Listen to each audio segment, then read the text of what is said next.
অগ্নিকাণ্ডের ঘটনার খবর সামনে আসছে। কোলাঘাটে বাজি কারখানায় আগুন, সেখানে গ্রামে বাজি কারখানায় বিস্ফোরণ, আগুন থেকেই বড় সড় বিস্ফোরণের ঘটনা।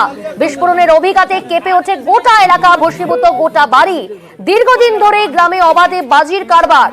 জনবসতিপূর্ণ এলাকায় কিভাবে বাজি তৈরি করা হচ্ছিল তদন্তে নেমেছে পুলিশ।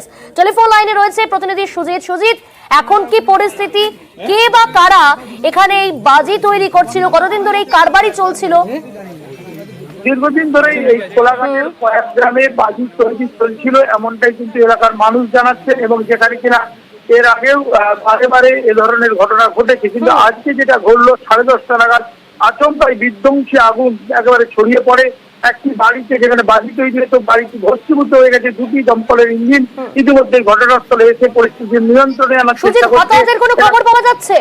এখনো পর্যন্ত হতাহতের খবর নেই, তবে বিধ্বংসী যে আগুন সেটা ছড়িয়ে পড়েছে, নেভানোর চেষ্টা হচ্ছে। এলাকায় আতঙ্ক ছড়িয়ে পড়েছে এবং রীতিমতো বলা যায় এলাকায় ঘুরে যে মানুষের একটা যে আতঙ্ক সেটা ছড়িয়ে পড়ার পরে এই কয়েক গ্রাম থেকে মানুষ ছেড়ে কোলাঘাটের দিকে চলে যাচ্ছেন। পুলিশ ঘটনাস্থলে গিয়েছে, পরিস্থিতি সামাল দেওয়ার চেষ্টা হচ্ছে।